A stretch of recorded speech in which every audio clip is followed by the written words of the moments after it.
spar opal was built in 1984 as the Lake Shadaka. I first saw her on May 2, 1999, when I rowed out to the ship with some local maritime officials while she was at anchor. The new salty in town means paperwork for local maritime officials and the captain of the ship. It's a little like signing the paper when the UPS guy delivers a package. Only on the ship there are many laws, contracts, border crossings, and other legalities originating from places all over the world. Since this is food, grain inspectors will be around later, along with customs officials. International shipping is a complicated business. Somebody owns the ship, someone else operates the ship, usually.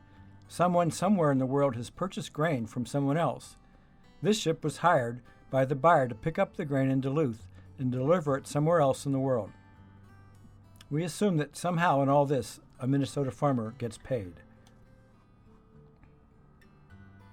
After climbing aboard and walking up to the pilot house, we met with the captain and first mate. Seated at this table is an agent for a local food company getting a shopping list to be delivered after the ship is in port. The National Cargo Bureau was along to make sure the ship would be properly loaded for the return trip. A typical cargo of wheat may weigh 28,000 tons. That is a lot of weight and could easily affect the stability of the ship if improperly loaded. And the stevedore, who was tasked with loading the cargo into the ship, was there also. The ship's local agent, representing the interests of the owner of the ship, was in charge of the meeting. I don't like to watch paper shuffle too much, so I went outside to take a look around. It was a beautiful morning for picture taking.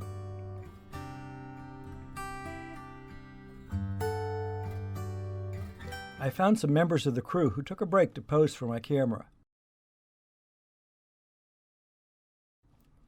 The next day, the spar opal came into port to load grain.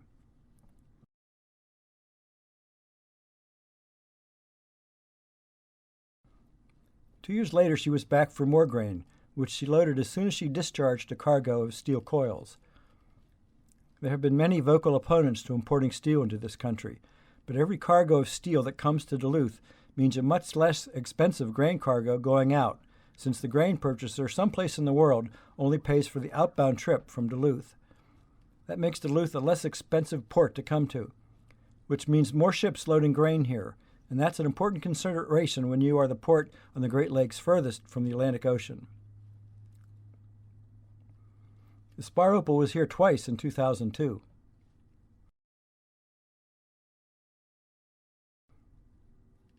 On April 25, 2003, she arrived to pick up a cargo bentonite and enjoy the last evidence of a Duluth winter. And more paperwork. That is the captain in the center of the picture.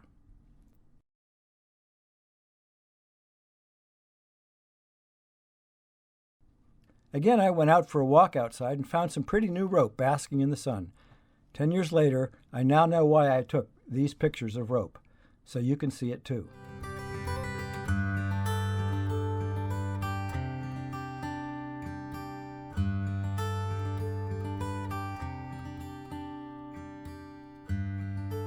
The Vlisborg has been to Duluth 11 times since she first arrived on May 6, 1999, just weeks after she was launched.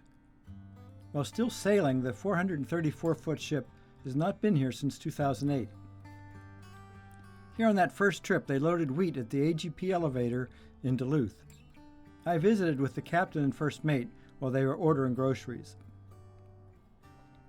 After the captain and chief, the ship's crew included a chief engineer and 2 maritime officers who function alternately as second mate and second engineer. There's also a cook, a bosun, and 2 able seamen to work the deck. Maritime Officer Lara Gautier is 22. She is the second mate, the second engineer, and the ship's safety officer. Not bad for a 22-year-old who went to sea to escape the 9-to-5 world. She now works the 12 to 4 shift as second mate, 6 hours on and 6 hours off as a deck officer, and in her spare time she works 6 hours on and 6 hours off as second engineer for the ship. On most of the ship's later trips to Duluth, they loaded beet pulp pellets, grown and produced in northwest Minnesota and North Dakota. beet pulp pellets, along with molasses, are one of the primary byproducts of sugar beet processing.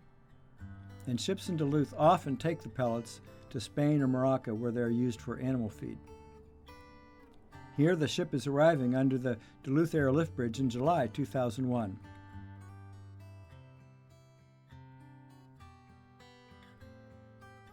And here she arrives under the lift bridge in November 2002. In 2007, she arrived with an early Duluth snowfall on November 10th. She loaded more beet pulp pellets at the General Mills elevator in Duluth.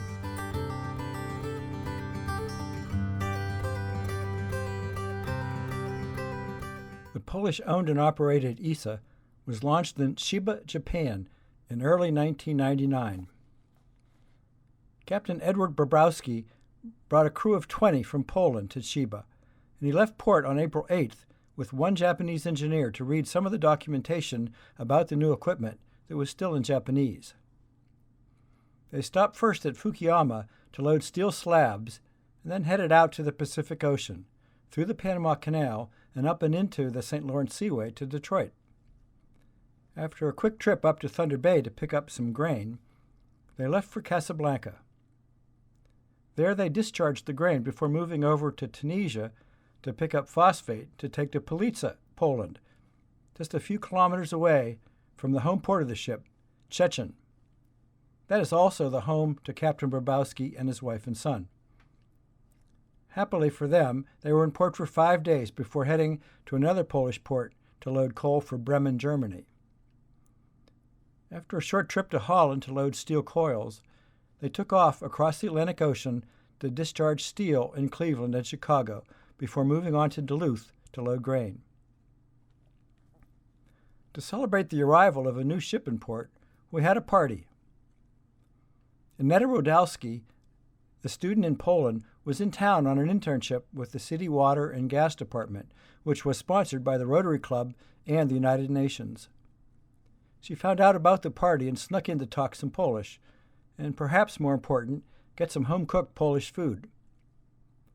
She was a great addition to the party since she talked to the crew in Polish about Duluth and talked to us in English about the crew. She really got excited when she saw a table of Polish food, particularly the fresh baked bread. In Poland, bread is often cooked to be eaten right away, while we bake bread to last longer. And it doesn't taste so great to her. The bread on the table was fresh and great.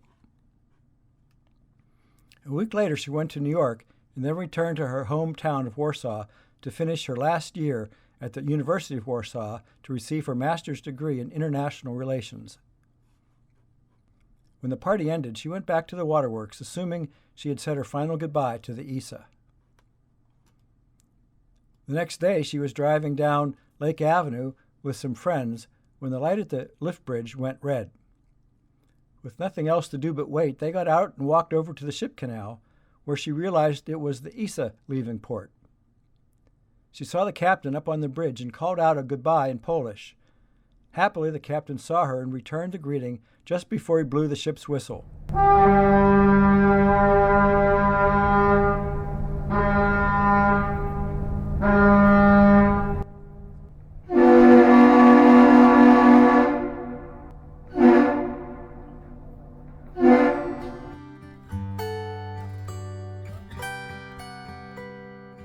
The captain was out and about during the ISA's stay in Duluth. He went over to the Maritime Museum and visited with Beth and Mary at the information desk on the second floor. He gave them some inside information which they added to their talk when she departed Duluth, coming under the lift bridge and right in front of the museum. The ISA has made 17 trips to Duluth since she first came here in 1999 at the end of her maiden voyage. Here she is loading grain at the AGP elevator in September 2003. She battled a storm when she arrived in August 2007. Later that year, in November, we see her departing the harbor in November 2007.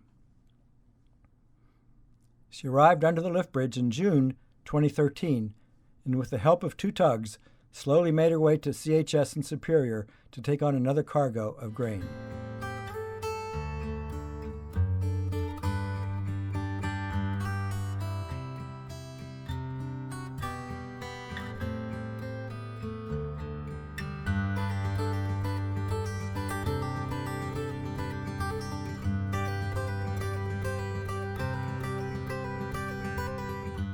On April 25, 2001, the morning after the saltwater ship named Lake Erie dropped anchor off the Duluth piers, a group of maritime officials went out to inspect the ship and do some more paperwork.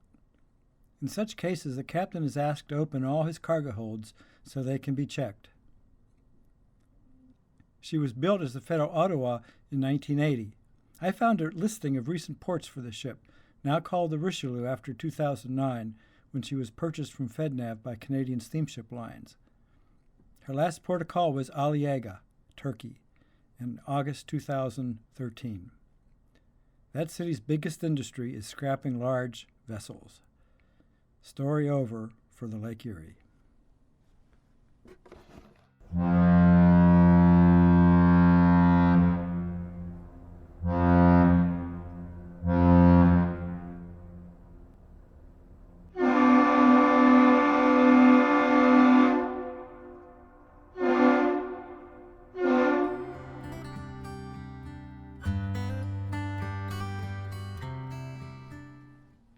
The Regina Oldendorf arrived off the Duluth piers on November 23, 1997, and dropped her anchor. The next morning, I joined a group of local maritime officials when they went out to the anchorage to do some business with the captain, so they would be ready to load grain as soon as the ship came in and tied up at the Cargill dock. And that's the ladder we climbed to get to the ship. After I was safely on board, I joined the meeting of the minds, or at least the meeting of all the people who will work to load the ship with grain on this trip. This is the captain's office at the top of the ship, and I was soon outside getting more pictures. They were in port for 8 days, so we had some time. I was able to gather many of the crew for a group picture. The crew came from India, Russia, Philippines, Poland, Ukraine, Indonesia, Maldives, Jordan, and Sri Lanka. Local artist John Salmonen was doing a series of watercolors on maritime subjects and did a nice one of the Regina Oldendorf, so he came on board to present a print to the captain. In April 2001, she was back to load more grain at Cargill. And here she is approaching the aerial bridge as she is departing from a trip here in August 2003.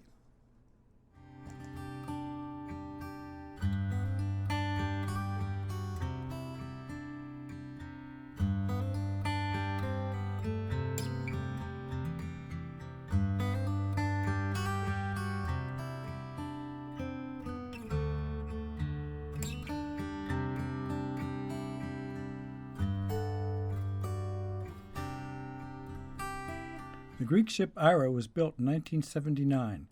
She was here 10 times between 1996 and 2002. She has since been scrapped in Bangladesh. She arrived in Duluth on August 28, 2001, to load 12,000 tons of spring wheat at Cargill for ports on the west coast of Italy. With help from 2 tugs, she is about to tie up at the Cargill dock. After the ship was tied up, I visited with Captain Sonas on the left and his chief engineer on the right. Most Greek ships I have been on have beautiful Greek travel posters hanging on the wall, and I found one on his wall too, so I asked him if his home was on the poster.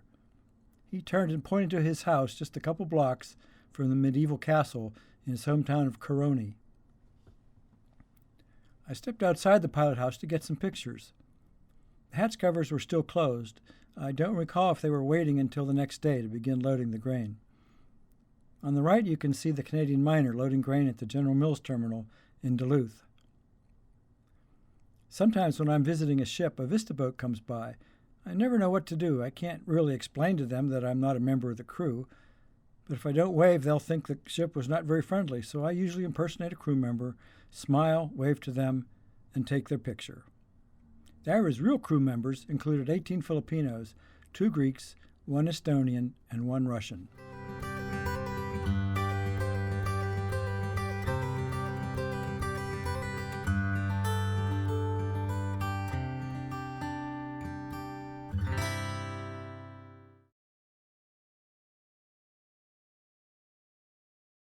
The Stefania 1 has been here 8 times since 1996.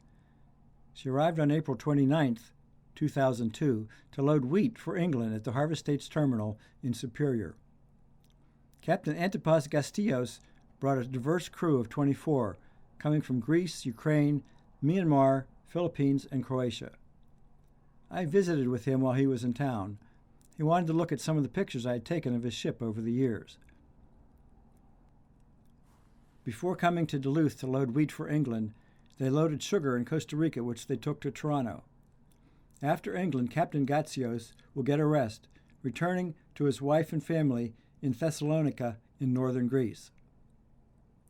When the ship was back in June 2005, she was greeted by a happy throng of visitors at the Duluth Ship Canal. In April 2012, we see her in the Duluth harbor, assisted by the tug North Dakota and Minnesota.